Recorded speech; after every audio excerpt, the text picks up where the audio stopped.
তোমরা সমস্ত বিজ্ঞতার গীত, স্রোত ও আত্মিক সংকীর্তন দ্বারা পরস্পরকে শিক্ষা ও চেতনা দান করো। Hallelujah, hallelujah, hallelujah. শাস্ত্রে লেখা আছে যে খ্রিস্টের বাক্য প্রচুর পরিমাণে তোমাদের মধ্যে থাকুক। কতটুকু লিমিট আছে? প্রচুর পরিমাণে। যখন আমরা এখানে বাইবেলের জন্য প্রার্থনা করি, আমরা কি প্রার্থনা করি? ঈশ্বর, তুমি আমাকে বুদ্ধির দরজা খুলে দাও, আমরা যেন বাইবেলের নিগুড় তত্ত্ব বুঝতে পারি। হালেলুয়া। বাইবেলের নিগুড় তত্ত্ব বুঝতে পারি এবং ঈশ্বরের বাক্য প্রচুর পরিমাণে আমাদের মধ্যে থাকুক, তাই তো? বাইবেল বলছে খ্রিস্টের বাক্য প্রচুর পরিমাণে যেন আমাদের মধ্যে থাকে। এবার থাকার পরে কি বলছে? তোমরা সমস্ত বিজ্ঞতার, কথা হচ্ছে জ্ঞান, বিজ্ঞতায় গীত, স্রোত ও আত্মিক সংকীর্তন দ্বারা পরস্পরকে শিক্ষা ও চেতনা দাও। খ্রিস্টের বাক্য প্রচুর পরিমাণে আমাদের মধ্যে থাকলে আমাদের কি ফল হবে? হালেলুয়া। আমরা জানি যে কিছু কিছু ক্ষেত্রে বলে না, অল্প শিক্ষা ভয়ঙ্করী, মানো তো। আর যারা একটু বেশি শিক্ষিত হয় তারা দেখো তর্ক বিতর্ক করে না। যারা অল্প শিক্ষিত তারা যেমন তর্ক, তারপরে কথা কথা একটা ইংলিশ ছেড়ে দেবে, অত মনে করবা যে অনেক কিছু হয়ে যাবে। বাইবেলে বলছে কি যে ঈশ্বরের বাক্য প্রচুর পরিমাণে আমাদের মধ্যে থাকুক, তাই তো? প্রচুর পরিমাণে থাকার ফল কি? শাস্ত্রে লেখা আছে যদি কেউ তোমার বিরুদ্ধে কোনো কথা বলে তার জন্য প্রার্থনা করিও, তাই তো? যদি তোমাকে কেউ মানে খারাপ দৃষ্টিতে দেখে তার জন্য কি বল? বাইবেলে বলছে তুমি তার পাপ ক্ষমা করে দিও। এটা আমাদের মধ্যে কখন আসবে? যখন আমরা বাক্যটাকে জানবো। যদি আমরা বাক্যটাকে না জানি তাহলে আমরা কেউ যদি আমাদের মারে তার রিপ্লাই আমরা কি করবো? তাকেও মারবো। কিন্তু যদি আমরা বাক্যটা জানি তাহলে তাকে কি করবো? ক্ষমা করবো। বাইবেলের বাক্য প্রচুর পরিমাণে আমাদের থাকার কারণ এই কারণে যেন আমরা দিয়াবালের সাথে লড়াই করতে পারি। সব থেকে গুরুত্বপূর্ণ বিষয়, আমরা যেন শয়তানের সাথে লড়াই করতে পারি। একটা মেডিকেল স্টোরে আপনি গেলেন, মেডিকেল স্টোরে গিয়ে আপনি কোনো একটা ওষুধ চাইলেন, ওষুধের দোকানে গিয়ে ওষুধ চাইলেন, সে ওষুধটা নেই। এবার মনে করো সে কোনো কারণবশত মনে করো পেটে ব্যথা নিয়ে গেছে, তুমি তাকে জ্বরের ওষুধ দিতে পারো না, তাকে ওই মানে মচ লাগা ওষুধ দিতে পারো না, কারণ তার পেটে ব্যথা।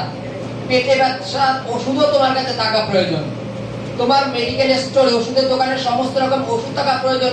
তাহলে সমস্ত রকম পেশেন্ট যখন তোমার কাছে যাবে তখন তুমি তাদের যেন ওষুধ দিতে পারো। তদ্রূপ ঈশ্বরের বাক্য যদি প্রচুর পরিমাণে আমাদের মধ্যে থাকে তাহলে যে কোনো মন্দতা শক্তি আমাদের যে কোনো ভাবে পরীক্ষা করুক না কেন, সেই মন্দতা শক্তিকে উত্তর দেওয়ার মতো ক্ষমতা যেন আমাদের থাকে। হালেলুয়া। শয়তান আমাদের কিভাবে পরীক্ষা করবে আমরা জানি না, কিন্তু শয়তানকে উত্তর দেওয়ার মতো ক্ষমতা যেন, বাক্য যেন আমাদের মধ্যে থাকে। হালেলুয়া। যদি আমাদের কাছে বাক্য না থাকে আমরা হেরে যাই তো নাকি? বিভিন্ন লোক আছে এখানে যারা হয়তো কম বেশি প্রার্থনায় আসে। এবার রাস্তাঘাটে কোনো এক ব্যক্তিকে বললো, আমি জানিস খ্রিস্টান, আমি খ্রিস্টান পথে ছিল, এই বাক্য শুনিয়ে এবার সে জম করে বললো, আচ্ছা বলতো জোসেফের বাবার নাম কি? আচ্ছা বলতো যীশু খ্রিস্ট কেন ক্রুশে গেল? তখন আর বলতে পারে না। ঠিক আছে, আমি পরের দিনকে এসে বলবো। তখন আমাকে ফোন করে বলতো, আমাকে এটা প্রশ্ন জিজ্ঞাসা করলে আমি উত্তর দিতে পারি। বাইবেলে বলছে যে খ্রিস্টের বাক্য প্রচুর পরিমাণে তোমাদের মধ্যে থাকুক। প্রচুর পরিমাণে থাকলে কি হয়? হালেলুয়া। যখন প্রচুর পরিমাণে থাকবে তখন শয়তান যদি কোনো তোমাকে উত্তর প্রশ্ন করে, সেই প্রশ্নের যেন তুমি উত্তর দিতে পারো। হালেলুয়া। কোন এক মনে করো কোন একটা পরিবারে, চলো কার কথা বলবো, চলো হালেলুয়া, একদিন কোন পরিবারে মনে করো গন্ডগোল হচ্ছে। চলো দীপনকে দিয়ে উদাহরণ, মনে করো দীপনের বউর মধ্যে খুব গন্ডগোল হচ্ছে। মনে করো দীপন আর দীপনের বউয়ের মধ্যে খুব গন্ডগোল হচ্ছে। যখন গন্ডগোল হচ্ছে, যদি দীপনের মধ্যে ঈশ্বরের বাক্য থাকে, বউ যতই বকবক করুক, ও আস্তে করে রাস্তায় চলে যাবে, তাই তো? কেন? বাইবেলের কাছে ক্রোধের জন্য স্থান ত্যাগ করে দাও, ছেড়ে দাও। এবার ও যদি সেই ক্রোধের বসে, ও যদি আবার ক্রোধের কাজ করে, তাহলে ওর মধ্যে বাক্য কি রইল? হালেলুয়া। তাহলে ওর মধ্যে বাক্য কি রইল? হালেলুয়া। যদি ও মন্দের পরিশোধ মন্দ করে তাহলে ওর মধ্যে বাক্য কি রইল? তাহলে প্রচুর পরিমাণে বাক্য তাহলে তার মধ্যে নেই। যদি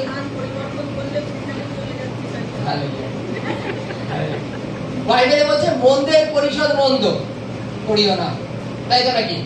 এবার মন্দের পরিশোধ যদি মন্দ করে তাহলে ওর মধ্যে বাক্য নেই। বাইবেলে বলছে তুমি মন্দতার জন্য প্রার্থনা করো। হালেলুয়া। বাইবেলে কেন বলেছে যে সমস্ত বিজ্ঞতার সহিত, বিজ্ঞতার কথা হচ্ছে জ্ঞান, জ্ঞানের সহিত ঈশ্বরের উদ্দেশ্যে গান করো, আরাধনা করো, প্রার্থনা করো এবং বুদ্ধি দিয়ে অন্যকে শিক্ষা দাও আর চেতনা দাও। শিক্ষা আর চেতনা। আমাদের কি করে প্রভুকে আগে বাড়তে হবে, আমাদের কি করে পাপের পথের থেকে ফিরে আসতে হবে, সেই বিষয়ে তাকে শিক্ষা দাও, তাকে চেতনা দাও যে তুমি পাপ করছো, এই পাপের থেকে ফিরে আসো, কারণ পাপের বেতন মৃত্যু। হালেলুয়া। পাপের বেতন মৃত্যু। যদি আমাদের মধ্যে বাক্য থাকে তাহলে আমরা নম্রতার সহিত জীবন যাপন করবো।